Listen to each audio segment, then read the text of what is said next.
इस कहानी के सभी पात्र और घटनाएं काल्पनिक हैं, जिसका किसी भी व्यक्ति या घटना से कोई संबंध नहीं है। यदि किसी घटना के साथ इसकी समानता होती है, तो इसे मात्र एक संयोग कहा जाएगा।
दिग दिगंत और अनंत तक गूंजायमान है।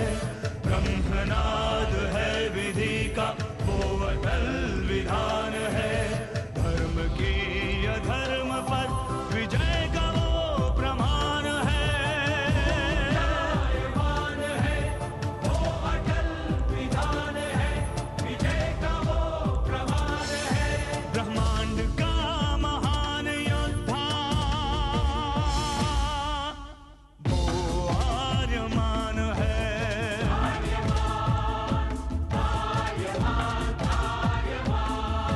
ब्रह्मांड का महान योद्धा वो आर्यमान है। आर्यमान है।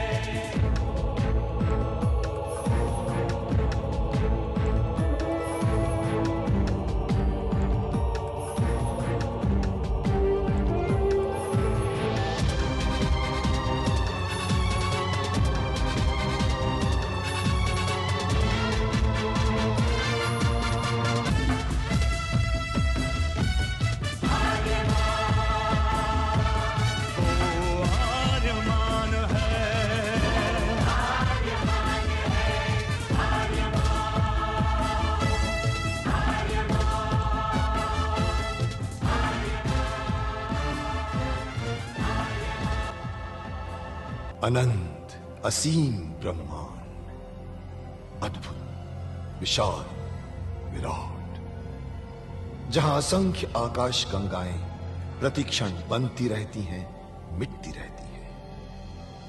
हर आकाश गंगा में होते हैं अनगिनत तारे, अनेकों सूरज, और सूरज के साथ होता है अपना सौर मंडल, जिसमें रहते हैं अनेकों ग्रह।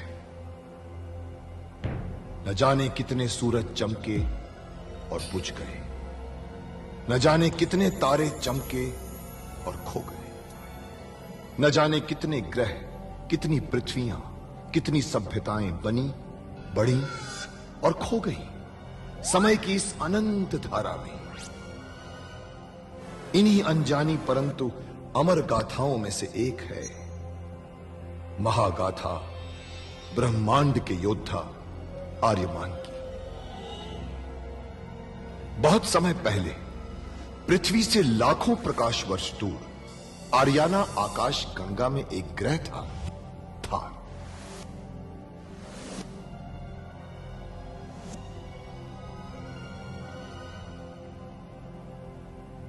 थार एक रेगिस्तान था, पानी की बूंद नहीं थी, फिर भी पूरे ब्रह्मांड के लिए मूल्यवान था थार, क्योंकि थार में थी ऐसी खाने जहां से दुर्लभ जीवनदायी पदार्थ निकलता था, जिसे थारस कहते थे।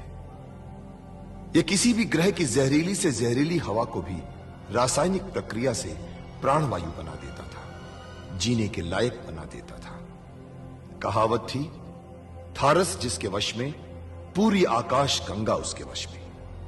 आर्याना आकाश गंगा की संरक्षक संस्था ओमियान के नियमों के अनुसार थारस को कोई भी व्यक्ति अपने वश में नहीं कर सकता था। यहां तक कि थार ग्रह का राजा जारांत भी नहीं। राजा होते हुए भी जारांत अपना राज्य गणतंत्र प्रणाली से चलाता था। खानों से निकलने वाले थारस का 25% भाग ही थार ग्रह के हिस्से में आता था। बाकी का हिस्सा ओसेक अंतरिक्ष संगठन में चला जाता था। ओसेक आर्याना आकाश गंगा के व्यापारियों का संगठन था और जिसका संचालन अंतरिक्ष में बनाए गए एक कृत्रिम ग्रह ओसेक से होता था। मगर ओसेक संगठन में कई व्यापारी ऐसे भी थे जो अति महत्वाकांक्षी थे, जो पूरे ब्रह्मांड में अपना आधिपत्य स्थापित करना चाहते थे। परंतु जब तक ओमियान था तब तक कोई कुछ नहीं कर सकता था। ओमियान अंतरिक्ष के लोगों की संरक्षक संस्था थी जो अंतरिक्ष के निवासियों के हितों का पूरा ध्यान रखती थी और अपनी शांति सेना के द्वारा संपूर्ण ब्रह्मांड में शांति और व्यवस्था बनाए रखती थी। इसी ओमियान संस्था का अध्यक्ष था महान होशिंग।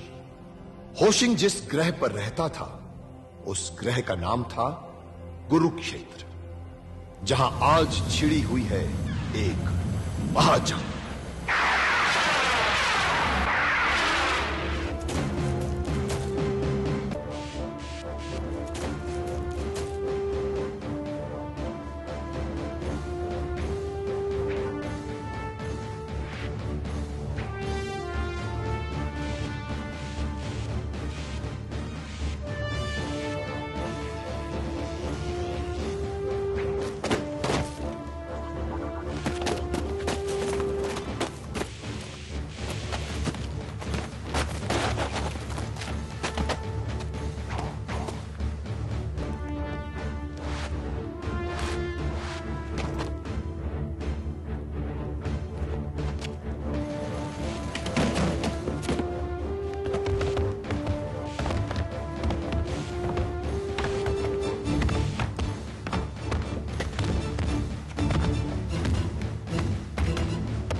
आर्यमान का गुरुदेव होशिंग को प्रणाम।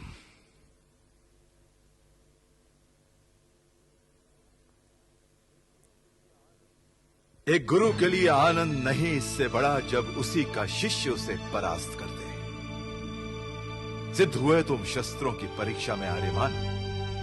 शास्त्रों की परीक्षा में भी मैंने नहीं पाया शिष्य तुमसे श्रेष्ठ। योद्धा नहीं है ब्रह्मांड में तुम्हारे समान। मुक्तिदाता होगे तुम ही आर्याना आकाश गंगा के। आपके आशीर्वाद से सब कुछ संभव है आचार्य।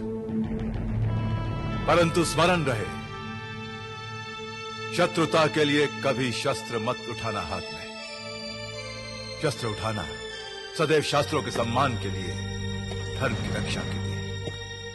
शक्ति की सार्थकता होती है तभी जब वो बनती है भुजा दुर्बलों की, आंख अंधों की, आवाज गूंगों की। जितना मेरे पास था मैंने तुझे दिया आर्यमान, शेष तुझे सीखना है जीवन से। मेरे जीवन तो आपके चरणों में है आचार्य। आपके वचन मेरे लिए शास्त्र हैं और आपके इशारे मेरे लिए आदेश। और ये कुरुक्षेत्र मेरे लिए विश्व है आचार्य। मुझे और कुछ नहीं चाहिए, मुझे और कुछ नहीं चाहिए। गुरु शिष्य का गर्भ होता है आर्यमान, और एक ना एक दिन गर्भ तो छोड़ना ही पड़ता है जीने के लिए। समय से अधिक रहना गर्भ में हानिकारक होता है दोनों के लिए। तेरा जन्म नहीं हुआ इस गुरु क्षेत्र से बंधे रहने के लिए। अनंत ब्रह्मांड है तेरी कर्म भूमि, और तेरा कर्म है मुक्ति आर्याना अंतरिक्ष की। आर्याना, अंतरिक्ष, ब्रह्मांड, मेरे कंधों पर इतना बोझ मत डालिए आचार्य। मैं तो केवल आपका शिष्य रहकर ही संतुष्ट हूं। शिष्य रहकर संतुष्ट है, केवल संतोष तेरी नियति नहीं है आर्यमान। तेरी भुजाओं में अंतरिक्ष का भविष्य है। स्वप्न है तू जिसे देखा है आर्याना ने शताब्दियों से अपनी मुक्ति के लिए। तू ना तो गुरु क्षेत्र का था, ना गुरु क्षेत्र का है, ना गुरु क्षेत्र का रहेगा। अरे गुरु क्षेत्र तो मात्र एक पड़ाव था तेरी अनंत यात्रा में। तो फिर मैं कौन हूं आचार्य? मेरा परिचय क्या है? मुझे आज तक नहीं बताया गया है कि मेरे माँ बाप कौन है, कहां जन्मा हूं मैं, कैसे यहां आया हूं, कहां से आया हूं, कहां जाऊंगा मैं। क्यों मेरे कंधों पर इतना बड़ा बोझ डाला गया है आचार्य? समय आ गया है कि तू स्वयं मिले अपने इतिहास से आर्यमान। इतिहास? हाँ, एक दिन तुझ पर पुराण लिखे जाएंगे। बनेगा तेरा इतिहास महागाथा ब्रह्मांड की। प्रारंभ होती है जन्म से कई प्रकाश वर्ष पहले, जब हुआ था इस अंतरिक्ष का सबसे भयानक परमाणु युद्ध। लाखों ग्रह और उपग्रह तो क्या, तारे तक झुलस गए थे इस महायुद्ध में। बचे हुए ग्रहों के लोगों ने अपने प्रतिनिधि बुलाए शांति की स्थापना के लिए, ओमियान की स्थापना के लिए। तब से ओमियान के संरक्षक शांति और व्यवस्था रखते आए हैं अंतरिक्ष में अपनी शांति सेना से। अध्यक्ष रहा हूं मैं तब से ओमियान का।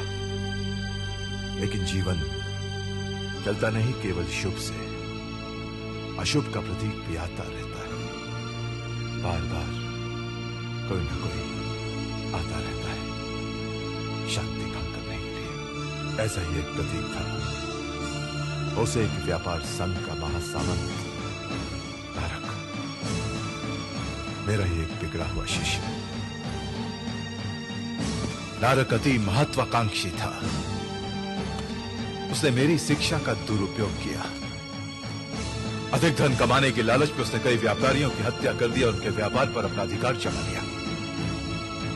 उसने इतना धन इकट्ठा कर लिया कि थार नरेश चारांत को भी चालाकी से अपने जाल में फंसा दिया और जीवन उपयोगी थारस पर अपना ठेका जमा लिया। समस्त ब्रह्मांड में वो अपनी मनमानी करने लगा।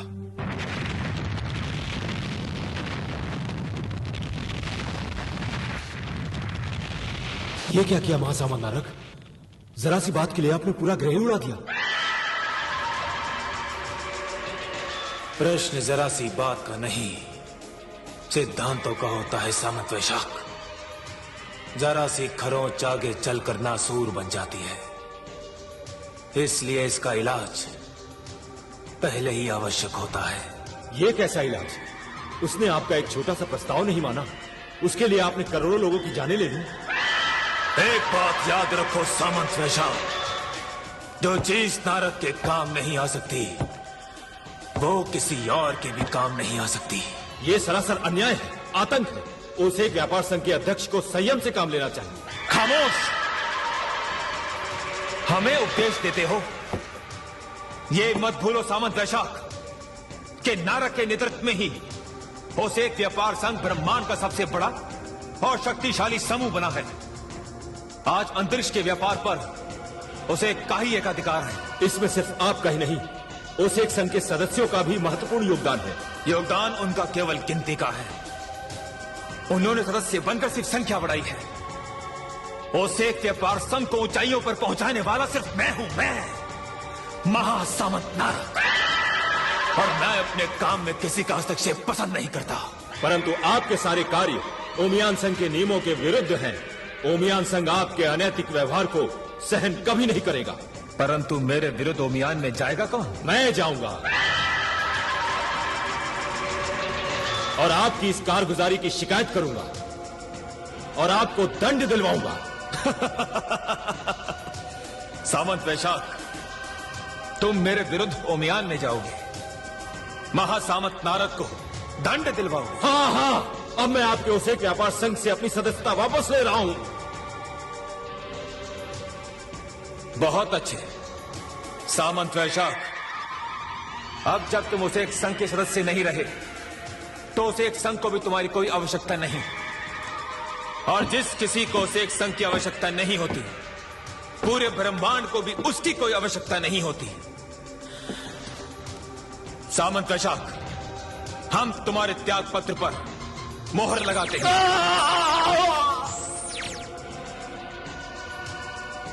नारद की महत्वाकांक्षा ब्रह्मांड से भी बड़ी है, तो उसके सामने यह हरियाणा आकाश गंगा का चीज है। जो हमारी महत्वाकांक्षा के विरोध में सर उठाएगा, वो सर इसी प्रकार कुचल दिया जाएगा। हरियाणा तो नारद के विजय अभियान का प्रथम चरण है। उस पर अधिकार करने के लिए पहले हमें थार ग्रह के महाराज जारांत के थारस पर पूरा अधिकार प्राप्त करना होगा, और उसके बाद उसे एक व्यापार संघ के अंतरिक्ष यान ब्रह्मांड की दूसरी आकाश गंगाओं की यात्रा करेंगे, उन पर विजय प्राप्त करेंगे। ओसेक को ब्रह्मांड के कोने कोने में पहुंचाने का सपना देखा है महासामंत नारद ने। अगर कोई हमारी महत्वाकांक्षा के विरोध में खड़ा होने की कोशिश करेगा, तो उसे नारद से भी बड़ा सपना देखना चाहिए, और उसके पास नारद से भी ज्यादा खतरनाक दिमाग होना चाहिए। प्रणाम महासामंत नारद। जाबू नरेश शोर ने क्या उत्तर दिया दूत? जी ये अटक अटक कर क्या बोल रहे हैं? साफ साफ क्यों नहीं बोलते? जाबू ग्रह के राजा शोर ने अपनी पुत्री के साथ आपके विवाह प्रस्ताव को अस्वीकार कर दिया है। क्या? और तुम बुजदिलों की तरह वापस आ गए। आगे मुझे कदम बढ़ाने की आपकी आज्ञा नहीं थी महासामंत नारद। मूर्ख, ऐसे मामलों में नारद की आज्ञा की आवश्यकता नहीं होती। उस बुड्ढे की इतनी हिम्मत कि हमारे प्रस्ताव को ठुकरा दे। दूत जी। जाबू ग्रह पर आक्रमण की तैयारी करो। क्या करने का निशान हमारे अंतरिक्ष की चीज शायद तभी बुलाई थी मैंने आपातकालीन सभा ओमियान की।